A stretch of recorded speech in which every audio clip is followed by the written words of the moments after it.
चुकूनही बँकेमधून home loan सोबत insurance नाही घ्यायचा.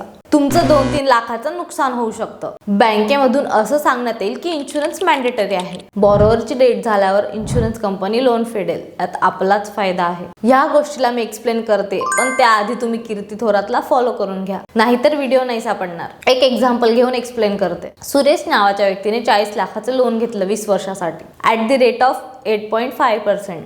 सोबत कोणताच इन्शुरन्स नाही घेतला. त्याची EMI झाली 34,678 रुपीज पर मंथ. तर 20 वर्षात त्याचा टोटल इंटरेस्ट त्यांनी पे केला 43,20,000 रुपीज. तेच जर सुरेशने लोन सोबत इन्शुरन्स पण घेतला असता तर इन्शुरन्सचा 1 टाइम प्रीमियम 2 लाख रुपये झाला असता. बँक ही गोष्ट नाही सांगणार.